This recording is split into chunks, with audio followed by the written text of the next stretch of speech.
Chaque année, nous consommons l'équivalent d'une planète et demie pour répondre à nos besoins. Earth Hour est né de l'espoir que rien n'est impossible. En Polynésie, le 23 mars de 20h30 à 21h30, éteignons nos lumières. Nous pouvons changer cela. Donnons 1 heure pour la planète. Earth Hour, Polynésie, l'énergie est en nous. Aujourd'hui, je reçois Jerry Biret qui vient nous parler d'une manifestation où on va être tous dans le noir. Qu'est-ce que c'est, cette histoire? C'est presque ça, c'est presque ça. Earth Hour, en fait, a commencé en 2007 à Sydney où un groupe de gens se sont lancé le défi d'éteindre toutes les lumières de la ville et ont lancé un appel à toute la population. Ça a tellement bien fonctionné que depuis, ils le font chaque année, donc au mois de mars. Et aujourd'hui, il y a des centaines et des centaines de villes et de villages de par le monde qui le font à partir de 20h30. Donc on éteint pendant 1 heure? Pendant 1 heure, c'est 1 heure pour la planète, effectivement, et on éteint uniquement les lumières non essentielles. On continue à vivre. Oui, c'est-à-dire parce que dans un hôpital, les gens qui sont en réanimation, on les éteint pas quand même. Ôte-moi d'un doute, ça fait peur.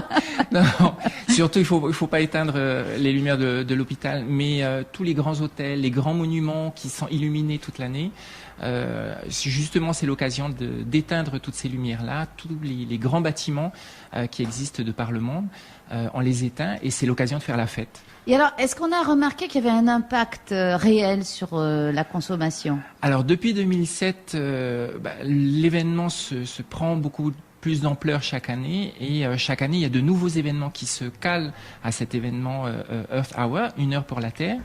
Donc, l'événement principal, c'est d'éteindre les lumières pendant 1 heure, mais petit à petit, les entreprises ont repris cette communication et aujourd'hui, par exemple, il y a les grands hôtels casinos de Macao qui, chaque mois, éteignent pendant 1 heure toutes leurs lumières. C'est le moment de tricher, de jouer à la roulette. Ah, ça là. Je pense qu'à ça, moi, tricher.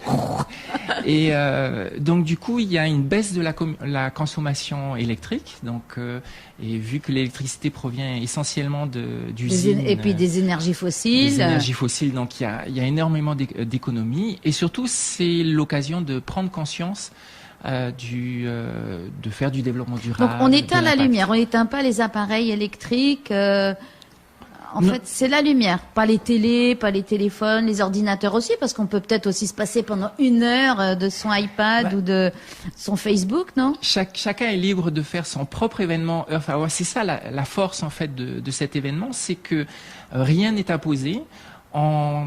On donne la possibilité aux gens de célébrer Earth Hour pendant 1 heure, une fois chaque année, et chacun peut faire ce qu'il veut, donc soit tout éteindre dans la maison et regarder les étoiles avec les enfants, faire un dîner aux chandelles entre amis ou entre amoureux, pourquoi pas, ça sera l'occasion. Pendant 1 heure, après on n'est plus amoureux. Exactement. Allez, terminé.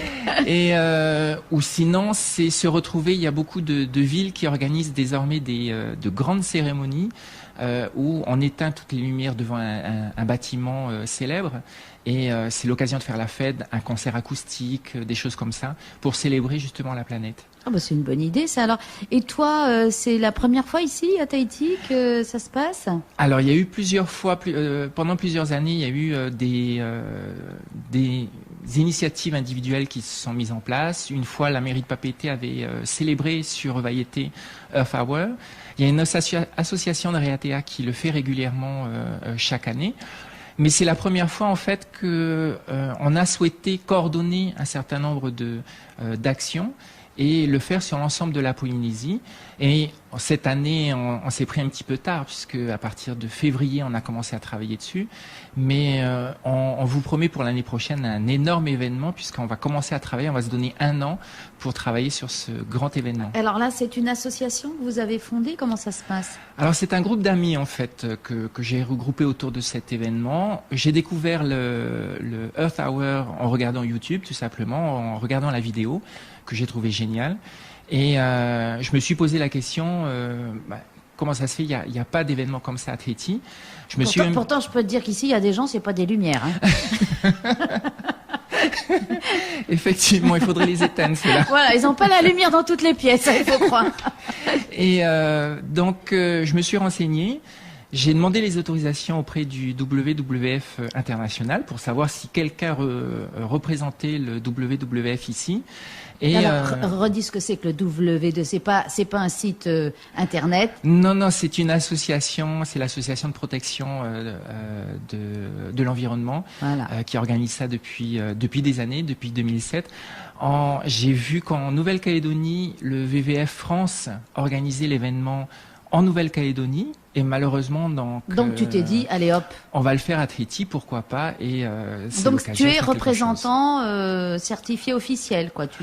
Alors, tu voulais pas prendre la place de quelqu'un, mais tu t'es dit. Exactement. Voilà. Bon, puisqu'il y a personne. Voilà. J'ai demandé s'il y avait un représentant, donc ils m'ont dit qu'il n'y en avait pas, et c'est comme ça que j'ai demandé l'autorisation d'organiser, de coordonner les efforts autour de cet événement. Et après, si quelqu'un est le représentant du WWF, il n'y a pas de souci, je laisserai ma place. Qu'il parle ou qu'il se taise à jamais. Exactement. Alors, comment ça va se passer? Alors, c'est samedi, 20h30. L'événement mondial, c'est samedi 20h30, 20h30, dans chaque 21h30, pays. Dans chaque pays. Oui. Parce que c'est pas 8h30 du matin, sinon c'est pas important. Exactement. Il faut l'expliquer, des fois. Et donc nous, on sera parmi les derniers pays à éteindre nos lumières. Fidji sera le premier pays dans le monde à éteindre ses lumières, et donc ça va faire le tour de la Terre durant cette alors, journée. Ça va être filmé par un satellite? Ça serait oui, rigolo, ça serait assez marrant, effectivement. Et puis. Oui, parce qu'on verrait bien tout au fur et à mesure des fuseaux horaires, les grandes villes peut-être réduire leur luminosité. Et chaque année, en fait, c'est les grandes télés, les grandes chaînes d'information font des reportages justement sur Earth Hour. Donc, ça sera l'occasion. J'espère qu'une télé locale va reprendre les reportages internationaux. Écoutez, si vous nous entendez, télé ou satellite, je sais pas quoi, mais. Exactement. Je pense que ça doit être visible. Ah oui, Puisqu'on voit, depuis les satellites, on voit les lumières, la Terre illuminée. Donc c'est visible. On a quelques photos des Earth Hour précédents. Donc ça va durer 24 heures. Ça va durer 24 heures, effectivement. Et puis surtout, on a ouvert une page Facebook qui s'appelle Earth Hour Tahiti. Et ça sera l'occasion de chacun d'entre nous ici en Polynésie de créer son propre événement et de partager ses photos pour dire voilà, j'ai fêté. Moi je vais faire une photo sans flash. Ouais, exactement. Toute noire. Voilà. Mon événement. Mais c'est un événement qui se veut convivial. C'est l'occasion de faire la fête, c'est l'occasion de retrouver la famille, retrouver les amis pour une bonne cause. Donc c'est ça que j'ai trouvé assez sympa. Et puis ça permet de mettre une piqûre de rappel en disant que on n'est pas obligé d'allumer toutes les pièces effectivement, que on a de la lumière qui ne sert à rien parfois et qu'on est en train de gaspiller les énergies fossiles. Exactement. Donc c'est un geste aussi à continuer à faire tous les jours peut-être. C'est un geste à continuer tous les jours et justement on a contacté des institutions publiques ou des entreprises privées. Parmi les institutions publiques, par exemple, on a le CESC qui participe à Earth Hour, donc qui a lancé un petit message sur ses réseaux sociaux. On a l'IJSPF qui participe également, qui a lancé un message auprès de ses employés et ses fournisseurs pour dire que ça serait bien d'éteindre les lumières. Et on a quelques restaurants, on a quelques entreprises privées comme un salon de coiffure par exemple qui va proposer en fait une opération. Ramenez-moi vos bouteilles en plastique de shampoing vides et je vous offre une Tu m'as fait peur. Je pensais qu'il allait proposer des coupes de cheveux dans le noir. Alors là. Non, pas du tout. Mais une action développement durable. De ramener des déchets recyclables, donc des récipients en plastique vides, et il propose des promotions sur ces prestations. Écoute, c'est une très très bonne idée. Donc, en tout cas, Jerry, merci de t'être lancé dans l'aventure. J'espère qu'il va y avoir un maximum de gens qui vont penser à mettre leur petit doigt sur l'interrupteur et le ramener à 21h30, ou peut-être finalement, ils n'auront pas envie de rallumer. Exactement. Donc, on trouve tout ça sur le site Earth Hour de Tahiti. De Facebook. Tahiti, sur le réseau Facebook, c'est Earth Hour Tahiti, ou sinon on est sur Twitter également. Merci Jerry. Merci beaucoup.